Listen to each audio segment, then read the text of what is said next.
Hola guys, it's David here from Nerdgeist, and I'm in lovely San Diego with Imogen, also from Nerdgeist. You'll know her from all the fun articles that we have, hopefully you've read. They're usually like badass blondes or like just flawed characters, anything. Yes. Any lists, that's probably me. Oh, I have to make more lists that aren't about how flawed I am. So yeah, we're in San Diego for something called San Diego Comic Con. It's kind of a big deal.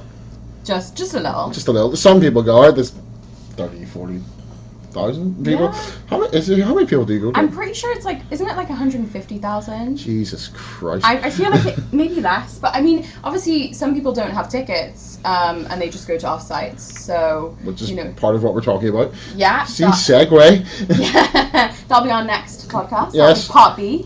So, but part one, we're going to preview night, because this is the first year you're not going to preview night, but I'm going to be there. Yeah. So, sorry with the rubbish in your face. But I can still talk about preview night. I mean, I know what's going on, and I can, especially being the pilot kind of person, Expert. yeah, from... If you're on the site and you see anything about pilots, it's mostly from Imogen. Now, preview night, just to explain to you, is like fewer people getting the preview night. It's a smaller amount, isn't Yeah.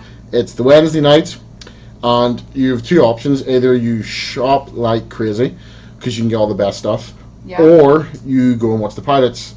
The pilots more your expertise, the shopping's more my expertise. I mean, like so what I would recommend is, I mean, usually what I would do is, there's usually about like 3 out of 5 pilots I want to see, so I'll go and see those, and then I'll go to the floor and just spend like an hour there, and like sometimes I don't even necessarily do anything, but kind of soaking that in before there's every single person in San Diego in that room is kind of a nice thing to do. It's still busy, but it's just a bit more chill. I will say this: you're very good at predicting what pilots get picked up.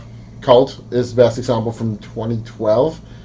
Really, did I? You predicted that it's going to be brilliant. No one's going to get it, and it's going to be too smart. Yeah, I did the same thing with Flash Forward. That was like a great show, and I mean, I feel like people got it, but just no one watched it. So, interestingly, something like Flash Forward, though, did very well in the UK, where we're from. So, but sadly didn't make any difference. No, that's the problem. I find that now with things like Netflix, that doesn't matter as much now. Yeah. You know, because I think things like Flash Forward and Cult would work really well binge watching them. Yeah, 100%. What were your calls last year again? What did you see? What were my calls last year? Gosh, what pilots were there last time? Yeah, I knew Riverdale would do well. Like, Riverdale was one of those things that I was like, that's getting... I wasn't sure on the pilot. Like, I mean, it took a while. I think it was a slow pilot. I think it was a good pilot, but it was slower than I thought. That is Archie, Jughead, and all that stuff. Yeah, I've always thought it. Sorry, I have to really watch it. It's a Netflix one as well. So yeah, so I think pilots last year. So for preview night last year, we had something called Frequency, which again was a great show. Yeah, it was actually. I always find there's a surprise of preview night, and then there's always something I'm disappointed by. And actually, like last year, I was disappointed by how slow Riverdale was, but again, it was still a good pilot. Whereas Frequency, I was really surprised how good it was. So I think this year, like, I feel like there's less pilots this year, or less like I know big pilots. I know I'm deviating a little bit, but Frequency got dropped, didn't it? Yeah, but they did wrap it up. There's like a wrap up you can find on CW on the internet. So again, I think it was a 1 maybe 2 season thing. Actually, it could have gone on forever the way it went. It was brilliant. Yeah. I maybe want to watch the film, but the amount of people have turned around and said, watch this show. I know the way it doesn't wrap up in the series, but it's totally worth it. Even just the first episode alone could have just been a great style. Yeah. Again, it was a film. 100%. She was great. He was great. Yeah. I also, by the way, Riley Smith has been one of those actors that I've seen and stuff See the for dad, years. Yeah. And like, I've always been like, when is he going to be the lead in a pilot? And he finally got something, and it was a bit frustrating that it didn't go on. But I mean, yeah. Well, if we talk about what pilots we have this year, we've got Teen Titans Go. It's not a pilot. It's just a new episode. We always have one of those. That's a controversial one for fans anyway, because there's the Teen Titans series and there's Teen Titans Go. It's kind of like, if you watch the original series, great show that was kind of for kids but not for kids, you know what I mean? Yeah. Teen Titans Go is more of it's for babies and people like to get stoned. And I know people are going to hate me for saying that, but... I feel like you're about to get some hate. I know. It's a fun show, but it's And it's great they got the original cast, but it's a pale imitation of what the original series was. So I will be honest here, guys. I've never seen an episode of Teen Titans Go. It's usually one of the ones I kind of go down to the floor because I just feel like I'm one of those people. I have to see the first episode of something before I commit. There's no fun. It's just more. That's what makes it fun, is that it's just a cartoon where it's taken the five. It's a spiritual successor of the original Teen Titans. There's no plot. It's just random episodes. Right. Okay. Nothing wrong with it. Nothing of substance, but I don't mind that. Okay. So there's I feel like so I know we have Deception, Krypton, and Black Lightning. I feel like there's something else. Was it Uni? I don't. There was. Unikitty that's the Lego thing. Okay, so is that on preview night, or have we? Because I feel it's not on the list. It's not on the special sneak peek screenings list. I've heard rumors of it being preview night, but again, it's one I'm not too sure about. But then, because it's a minor character from the Lego film, which is voiced by Alison Brie in the film, and I loved it. Love Alison Brie. Not in this series here. Okay, so again, I have no expertise on that one. Again, part of me wants to write it off, but then because I wrote off Lego Batman because he was a minor character in Lego film. Yeah. Lego Batman, hilarious film. Yeah. Have you seen it?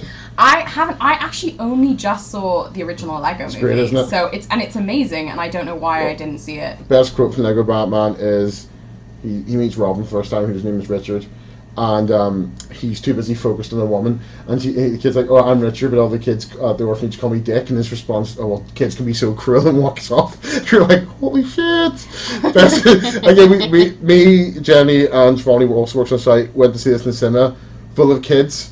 And the three of us are bawling out in laughter at that That's one. That's the great thing about the Lego movies, though, is that, like, you know, they're marketed as kind of this family film, and yet there's like a lot of adult humor in it, which should not work. But I mean, so those two shows I kind of really don't have any expertise on. I mean, I don't have really expertise on these ones, but I can make predictions. So we've got Deception, Krypton, Black Lightning. Probably a thing that I think is, I mean, any superhero show on the CW seems to do pretty well. Yeah, I have to agree there, but the thing is that we were speaking with this last 2 nights ago over drinks. Yeah.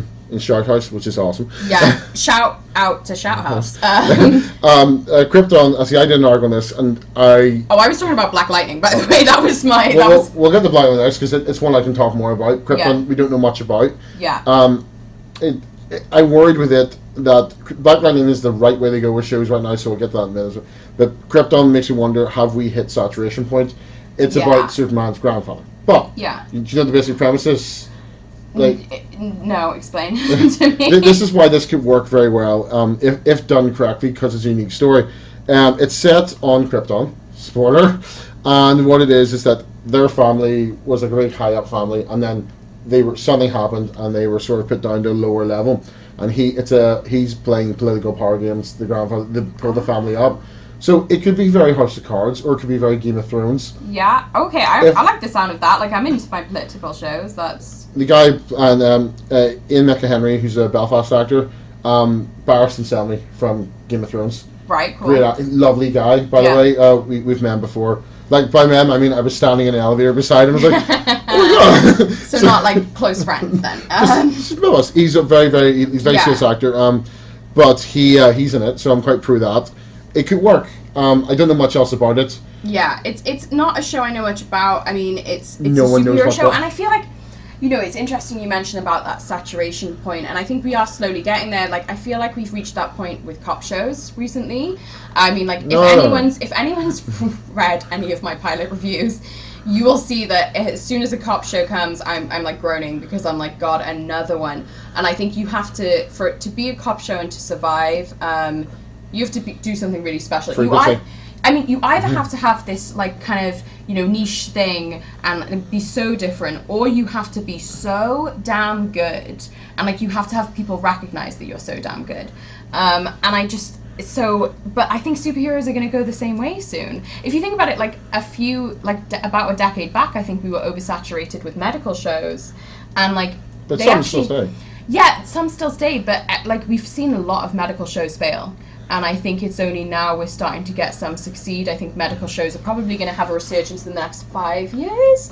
And I think superheroes will have the kind of shows will decline. But I would say that's going to be more in the next 10 years. See, I think what I think this is what Marvel's starting to do. shorter runs on their shows. Yeah, because 100%. you can't sit and like I think Inhumans. And binge watching. Yeah, I think Inhumans is getting a miniseries. Yeah. Which is a smart move. It's what, like 8 to 10 episodes, I think. And all the Defender series are 10 episodes. Yeah. So I think what they're doing is quite smart. They're treating it like they treat comic books. Yeah. Unless it's like Batman or Spider-Man, it doesn't go on forever. Yeah. Instead, you'll get a short blast, and if that's successful, they'll come back with them eventually. They're just giving you what the people want. CW. I'm wondering, when will CW eventually just become a comic book, just a comic book show based channel? Yeah, and I think, the funny thing with CW, I know we're getting really off track here, we're not talking about Preview Night anymore. The funny thing with CW is that it's, I think, made real efforts in the past few years to kind of be seen as a bit more serious programming. I think shows like The 100, which I always compare to Battlestar Galactica. I know some people really want to tear me apart for that one. I know people do disagree, but I think if you watch episodes like, it's about, I think the 6th of this episode of season 1 of The 100, where they have to make the choice of who's going to die to kind of save quite a few people, and all these people volunteer. I think that's so reminiscent of Battlestar. Second episode of Battlestar alone. That's the first episode of the series. Exactly. But the second chronologically. And I think something like The 100 is so dark, and like it doesn't feel like it should be on that network. And I think they have been slowly moving to that serious programming. But if all their shows are superhero, they're not going to get that. I think they need like a dark, gritty thing, I guess. But I think Black Lightning might be that, like segueing into Black Lightning. That's what I was hoping for. I think Black Lightning might have the potential to be the darkest superhero show we have at the moment. I think, Gotham gets quite dark, but Black Lightning is going to deal with some realistic issues. I mean, I know it's a superhero show, but I think there's a race is going to be brought into it, and like gang warfare and things like that, and I think that's very interesting. This will be their answer. Have you watched Luke Cage yet? No, I haven't actually seen it yet. Brilliant series. Again, it was, that's what it does. It's set in Harlem, and it deals with, black issues. Again, I can't relate much to that. Obviously, I'm not going to be an expert. I'm not from the hood. Don't be shocked. I'm just an Irish boy. But it does deal with issues that don't get enough light shined upon them. And then I feel that, again, as I said to you, that people have, I think I said to you, or was, again, maybe just being drunk, that I think people need to understand that just because it's a black lead in the show does not mean that suddenly there'll be no white actors working anymore. Yeah, exactly. And also, I am all about seeing representation on TV. I think it's going to be a great show.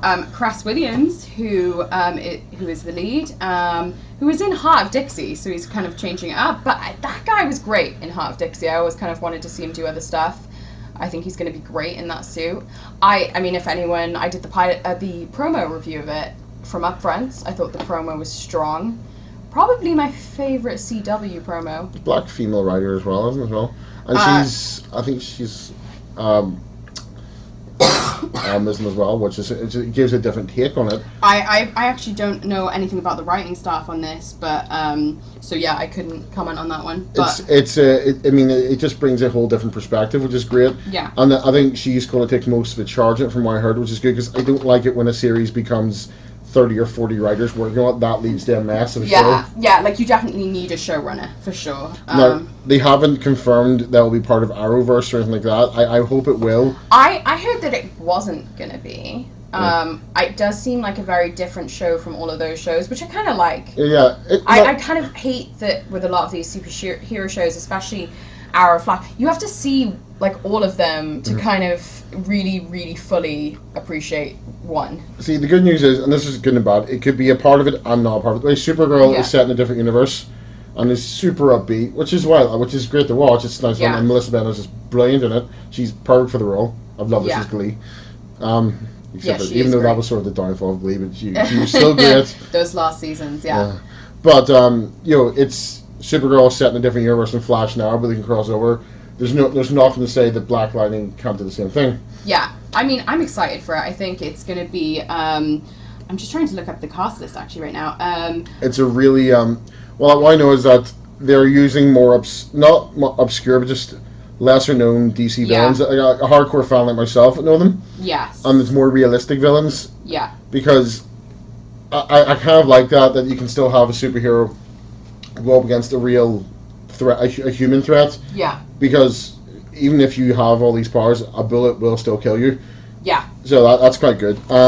you said Deception. I'm going to move on to that. Yeah, I didn't know nothing of Deception. So talking about, like, obviously we're talking about superheroes. It's a little bit different. It's still kind of not supernatural. Well, you know, it depends how you think if magic is supernatural or not. It is a crime show, and as I've already kind of discussed my... Oh, I know this one. Is this the FBI... Yeah, it's basically Now You See Me as, like, a cop, like, show, like, as a police procedural. I think of it as a New Mentalist. Yeah, I mean, probably a cross between those two, actually. And I think a lot of people didn't like the promo. I personally loved it. I think it's a good lead. He was in a very short-lived show called Cooper Barrett's, I want to say Cooper Barrett's Guide to Life. And he was really good in that. So I'm excited for him. He's actually a British actor, I believe. No surprise. Yeah, I know. Damn foreigners taking our jobs. Yeah, Jack Catmore Scott. There we go. What is that name? Sorry. Yeah, that's an amazing name. Well, yeah, exactly. Yeah, so I think he's going to be in it. He's the lead, of what I know. It's, you know, I really loved the pilot, the promo, because it didn't take itself too seriously. There's nothing wrong with that. I think too many shows want to take themselves seriously. Exactly. It's not going to be The Wire, guys. It's not. It's not a hard shit-hitting show. From what I watched, the two shows that made me think of, which were serious at times, but they were very fun at other times too, were The Mentalist. And that again, that was solely. I think your lead in that was brilliant. And this one here, I think you'll agree with me, was one of the biggest waste of shows ever. It was brilliant. It was hilarious. Great cast. And I got cancelled, and I'm pissed off at that still. Oh God, I forgot the name of it now. That was a long build-up. I know. That you don't know the name of. It was a film originally. Bradley Cooper, wasn't it? Limitless. Limitless, yes, the TV show. That was a great show, yeah. I mean...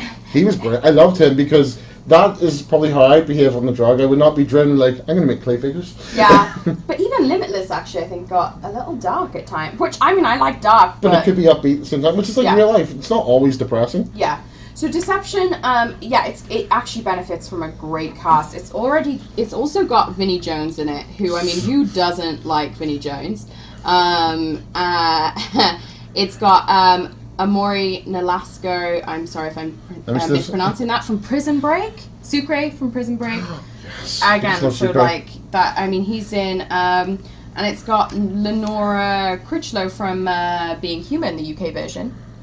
Actually, I've only watched the UK version. Like, it's going to be a really good cast, and like, so the basic premise is he's a magician. He helps, solve cases, but an illusionist. Sorry, not a magician. I think it's going to be one of those shows that I think either does really well or is just going to bomb. See, it's going to be sort of, for my take, it will be like.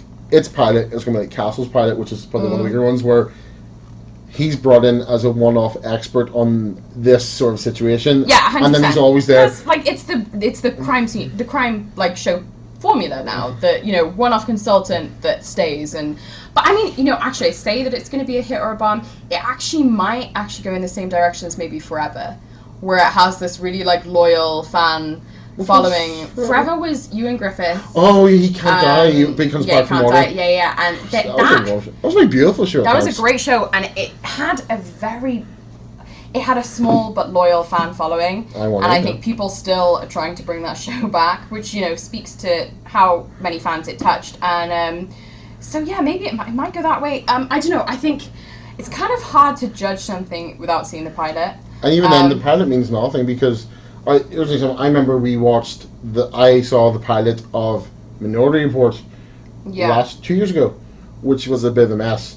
And then by the time it ran the air, they tweaked it and changed a lot, and it was better, but it still didn't work. And there was a few. I could talk for hours about why that show didn't work. Because it should have worked, but then Limitless was out at the same time and better. You can only have so many crime shows at the same time, and I feel some networks don't maybe or overestimate how good their show is, or underestimate how good the competition is. Yeah. I mean, I think Deception. It's an interesting choice for preview night. Because I actually have a feeling that the network might be wanting to test audience reaction to this show. Because I think maybe they might not be sure on it. Because like, what is it? Is it ABC? What show? What network is it? Yeah,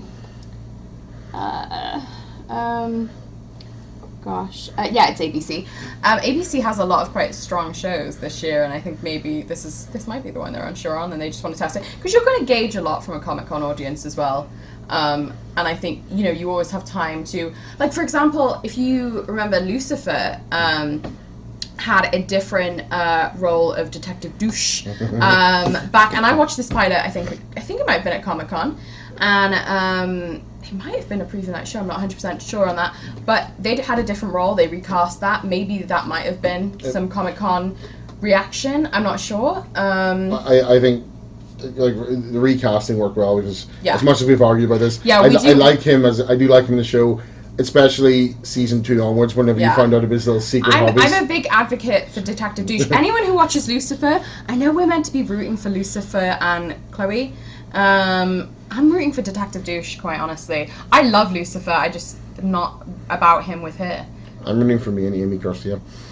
I mean, that's not going to happen, probably. I think anyone with Amy Garcia, she's amazing. It's fun. But yeah, so maybe I think with Deception, I think it's going to be interesting to see how audiences react to that. One thing I'm really shocked at that was not a preview night was The Crossing, which is probably one of the shows that I'm looking forward to the most. It's about this small town. Suddenly people turn up in the sea. Half of them, a lot of them are drowned, and they say they have come from a war and that they're refugees, but the war is actually America hundreds of years in the future. Jesus. Yeah, exactly. And it sounds. But also, so they're having to deal with all these people, and then they discover that some of them have powers, and they're trying to stop this war from happening. It's also an ABC show. I think that would have been a very interesting one to kind of see. I'm a bit disappointed that it's not dark there. For preview night. Well, I don't know. You say that the following. Oh yeah. Aired on preview night. Good show. Season 1 was great. Season 2 I didn't like. Jenny loved season 2 because I'm pretty sure she would leave me for Kevin Bacon. James Purefoy, all about him in that show. Well, I'm going to deviate into my expertise now quickly because there's not much I can say. But for you, it's about the shows. But for me, I love to get on that floor. And the first thing I'll say is the couple of things that are worth looking out for this year is big thing about the Wonder Woman denim jacket, which was really controversial. You hear about this, did you? No. It's a very subtle. It's just a Wonder Woman denim jacket. I think the buttons are kind of the Wonder Woman thing, and on the back it's the W. Okay. And there are loads of, it's a denim jacket, and there are a lot of men saying, "Why would a guy want to wear that?" Is this Tony? Is this the Hero Within? Yeah. No, I have seen that jacket. I love that jacket. Jenny's gonna get a copy of herself because it's a man's jacket, but she'll get a copy of it. But it's more of that there are men that were criticizing it. It's like, I'm sorry, but I know a lot of girls that wear Batman stuff. Hell, we were in Hot Topic the other day. There was so many girls' T-shirts of superhero things. Yeah. Why can't the man wear Wonder Woman stuff? 100%. So where is that? Where can you pick that up? It's gonna be on the site. I'll have to get that posted there. Okay, cool. But I just want to find out for me. Actually, give Jane the money, she'll get it. Yeah. No, it's just that I find it weird people criticize this thing, but it's a lovely jacket. Yeah. It's very nice, and to me, it's like, what is wrong with wearing a Wonder Woman jacket? It's not like you're walking out in the Wonder Woman World War I outfit, which again is fine for a guy, but that may be pushy for some men. She didn't look effeminate, did she? Yeah. Well, I mean, I love that jacket. I would, for anyone. Yeah. But the ones I'm looking for, the two things, Loot Crate, who have the one that they stole last year, and I hope it's the same this year, is a giant Loot Crate. That's cool. What, they have Rick and Morty exclusives. There's an X amount each day, so I'm going to go and preview and get one. And they also have the Loot Crate box. I'll try. They have a Loot Crate exclusive box. They also, if you pay with MasterCard, you get an exclusive thing as well. And if you are a member, I have my card with me, or just wear a Loot Crate t-shirt, you also get exclusive. So that's pretty cool. Rooster Teeth has some stuff, not your thing, this is more mine. I absolutely love Rooster Teeth, great. They're just brilliant. We'll talk about them another day. And there was something else. Boom are going to be there. They're like an independent comic book company, and they're one of the biggest sellers right now. But if I said Boom Studios, you wouldn't know them. Of course course I know Boom Studios. Okay, fine, you shocked me, but because you see on our website, obviously, and probably knew other ones. No. Oh, so you don't read my articles? Yeah. I love Boom because they either do great. They would take things people have forgotten about, like for instance the Power Rangers, and update it and make it pretty cool, or they do some of their own fantastic titles like The Woods. So yeah, they're gonna be there. I'll be visiting them to see what things I can pick up. Obviously, Marvel and DC will be there. You may have heard of them. Yeah. So on Netflix are going to have a stall this year, so Yeah. we'll hang that up. Netflix, I actually have the booth number for Netflix. I don't think you're going to need the booth number. I know where it is. I feel like it's going to have like a big kind of... It's booth 3729 for any of you that want to know. God, I hope I'm right. Imagine it. How embarrassing would that be if I was incorrect on that? Just blame me. Well, You're probably going to see it though. my dream of all to do... have you seen that old Simpsons episode where the teachers are on strike?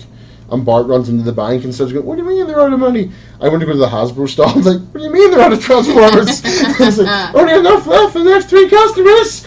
And then run and drop that mic and run because you would cause a riot. Let's not cause a riot on preview night. Yeah. Well, I'll tell you this: if you are a fan of like anything, any toys, particularly Hasbro or Mattel, just start queuing up for 3 a.m. Yeah, I actually do. I know it's your expertise, but I have a couple things for preview night actually. Go for it. And then. So, this is an artist that I have kind of. Oh, you told me this earlier. Yeah, this is over cocktails we're talking. Yeah. So he's an artist that I've kind of been meaning to visit every year at Comic-Con, and I never do. This year is going to be different because it's going to happen. Patrick Ballesteros is going to be there from preview night to I believe Sunday. Yeah. And each day he's gonna have a selection of prints anyway, but he's also going to have a print of the day. And for Wednesday, I believe it's a Peter Pan one. We may need to double check that, but I'm pretty sure it's a Peter Pan one. But I would recommend visiting him on any day. I think the highlight to look out for is the Ursula part of your underworld print, and that's on Friday. But basically they're 6x8 prints and they're $12 each. They are incredibly good. There's also something I'm really excited about. There's a Buffy print which is limited to 100. I'm not sure if that's available on preview night. If it is, I can imagine them all going on preview night. And that's going to be a 9x12 and that's going to be $20. He is in Artist Alley. He's going to be table, I want to say DD08. I will check that. If that's wrong, I can correct that later. But yeah, I would definitely go see him because he's incredibly talented, and he's a good one to add to the collection. What else do I have? Go and check out Chimera booth, which is 2003. The comics for women, by women, about women. They have a great new series called Mary Shelley Presents. Well, that's great. It sounds amazing. They also have a new series called Gates of Midnight, and then they have a continuing series called Pet Noir. And I mean, I say comics for women. I think they're comics for everyone, but I think the main thing to take from them is that they are really promoting women in like maybe an industry where women aren't as popular or. I'll be honest with you, off the top of my head, there's only one female comic writer I can think of, Gail Simone. We've met and interviewed. She's absolutely lovely. Yeah. Real treat. I did fangirl a little bit, and fanboy a little bit. But yeah, let's just play on it. Yeah, but I think, I think it's important for that kind of representation, what we talked about with Black Lightning earlier, having, a company that is, That's why I look forward to the time where we can just, we don't need to have comics for women. Yeah. Where it's just comics. But I'm saying it's a good thing we do have it. Yeah, 100%. It's just, we're not... We're about to get political, guys, I think. Fuck the police! Yeah, this could go on for hours. Yeah, but we'll wrap this up because we're nearly on preview night. Yeah, but yeah, so I'm trying to think if there was anything else. What about Funko? Because you can probably tell me more about this for preview night. Because what's happening? Is that even open to general public? No, I think you still need to. See, I haven't researched Funko because one, I have the addiction, and two, to do Funko, I would need to give up everything else for my day. So if you are a Funko collector, you're going to need to do your research, and you're going to just have to go there, bite the bullet, and think, you know what? I'm not going to do anything else today. because that is that. Yeah, 100%. Just talking, about Patrick Ballesteros, so another artist, Scott Hattocks. He is booth 1829. He's got some really interesting things, like across like superheroes. I think he's done some Star Wars things. They're big print. They're not prints. They're kind of paintings. They're canvases. Really great artist as well. Definitely would go check him out. Also, probably the exclusive I want most of all is from UCC distributing booth, which is 5625. Rick and Morty Portal Gun, $24.99. That's not that bad. Apparently, so I don't know if this is true or not. No, but apparently it shoots like a green kind of lasery thing on the wall that looks like a portal, which I think, me and my mum were talking about it and we were like, we're gonna like kill the batteries in a day. Oh, yeah. Like we're gonna be shooting this everywhere. And yeah, those batteries are gonna die. So I kind of want to say people go check it out, but I don't have preview night tickets, so people don't go and buy all those. I'll try and see if we can go. So, what other booths would you say? That, again, it'll be down to your personal preference, so I'd say everyone do your research. But what I will say, if you're a fan of the game Super Fights, go to their booth. They will have special Comic-Con only exclusives. It's worth checking out. Also, if you're coming here to see any of the cosplayers, there's some fabulously big ones coming. Find out from their personal sites, their Instagrams, their Twitters, and their Facebooks where they're going to be and what they're going to be at.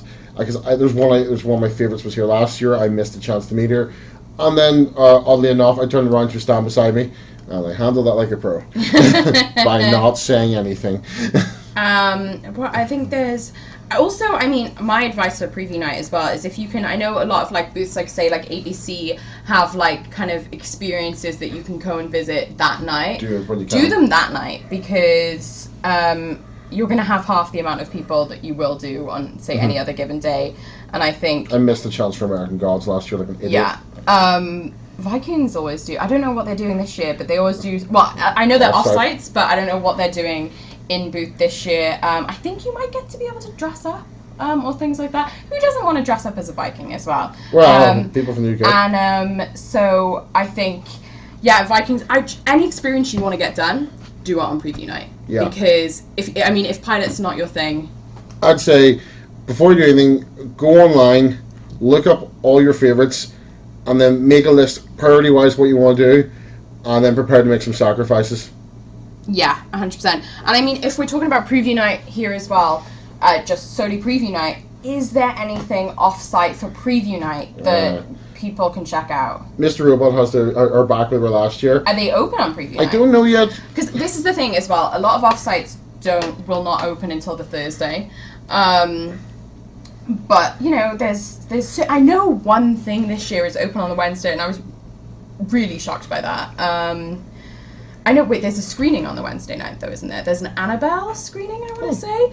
But I'm pretty sure tickets are already gone for that. I think it's a waitlist thing now. Well, but you can still probably join the waitlist for it. The FYE or FI, whatever's pop-up shop, there's two of them. There's one which is all comics and one which is like wrestling stuff. It's open now in the Westfield Horton Plaza. Yeah. It's open all week, so it's worth checking out. Then you can just queue up for Conan. Yeah. That's an option. By the way, just a heads up, this is probably, we're going to report this first, or maybe not, but people are already queuing up for Conan, and it is Tuesday night.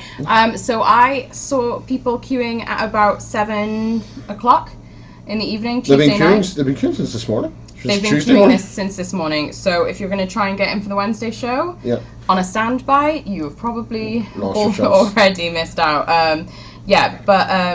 So I wouldn't. I think that it's funny because that the Wednesday show for Conan is like really good. Like they've got Supernatural, and they've got the Netflix film. Is it Bright or is it Death? It's the one with Will Smith. Bright.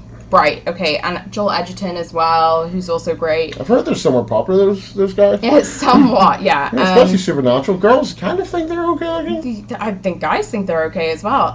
Sam's hair is gorgeous. Exactly. So you can do Conan if you have tickets to that, or standby. There is also Two Blog Two Furious, which is San Diego Comic-Con unofficial blogs. annual party. There's a Game of Thrones pub quiz this week too. Yeah. Check that out on Facebook. Just to Two Blog Two Furious is 7 to 11 at McFadden's pub, free, first come first serve. Game of Thrones pub crawl, not sure. Does that start on the Wednesday or? I think it's the Thursday that one is. There's a lot coming up here. It's worth just doing the research, checking things out, because there's so much happening this week. Yeah.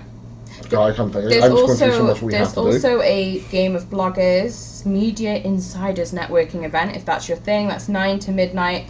House of Blues, and it's apparently open to the public. Yeah, House of Blues is a great venue. So if you kind of just want to go there and eat and drink, then that's I haven't been there since the first comic I went to, and you'll think this is funny because we went to Kevin Smith's Hollywood Babylon, isn't it? Yeah. We went there for that, but that was the morning we got up at like 3 to meet Joss Whedon, and it was like 11:30 at night. We were going to this. Well, didn't we go there for the Sonic party as well? I feel like I got my Sonic hat, which is awesome. Yeah, But same. I just remember seeing in the bottom of the House of Blues, like nodding off constantly. Yeah. But great place and good prices for drinks. Well, exactly, and sometimes they do specials, which is nice. But yeah, I mean, not a lot goes on kind of that Wednesday. It's a good night to go out and meet people. Yeah, or I mean, to just chill out and get some sleep, because make plans. You're not going to get sleep for the next few days. My advice: if you don't have a ticket for preview night, go for a walk. Explore, find everything. Yeah, so this is one of my favourite things to do, actually, usually on a Tuesday night, is if you head to around the Bayfront area, and actually just around the gas lamp area, and you see people setting up. It's always really exciting, I think, to see people setting up. Like, we took a walk earlier today, and we saw the Tick and Wrecked, both of those were pretty much, like, done. And you'll see, like, Legion, Legion posters. Game of Thrones are back. Yeah, so I would definitely recommend just having a walk, because usually, like, Tuesday night, if you do it, like, things aren't 100% set up, but Wednesday night, they are, 99%. Laticus here, and they did Coraline and things like that. They have their special thing. They do. I think that's Thursday, but because we were trying to, but they look like they're finished. No, so I'm pretty sure they're open. Yeah. That's an experience that is actually open. Okay, well, that's great, because we and Jenny weren't sure there. We asked the guy, and he actually told us, I think it's Thursday, but it could be tomorrow. Well, I mean, don't quote me on this, but I think we definitely saw people going in. So I don't. This is like the pop-up like experience, right? On Gaslamp Quarter, it's the main street. It's 5th Street, isn't it? Yeah, 5th Street. Yeah, no, that was definitely open when I saw it. So 100. I don't know. Yeah, but definitely have a walk around Gaslamp. Go to Shout House. All the bars and restaurants have like a nerd theme to it. And you know what? And see, absolute worst case, if there's nothing to do and you have nothing, you have planned for the evening and you want to relax, go to Ralph's. Yeah, Ralph's grocery store. They have everything you need. And I mean, there's just so much to appreciate in San Diego. I think it's a beautiful city. Yeah. Just even being out by the water is quite nice. Just enjoy it while you can. Yeah, because the madness is about to take over. And you're going to love it. Yeah, you will love every second of it. Yeah, so I think that's preview night, kind of. That's it covered. On that note, I think we should go out and get some cocktails. Yes, I think that's our pre Comic Con ritual. Yes. Yeah. All right, so we'll post more throughout the week. So take it easy, guys. Bye. Bye.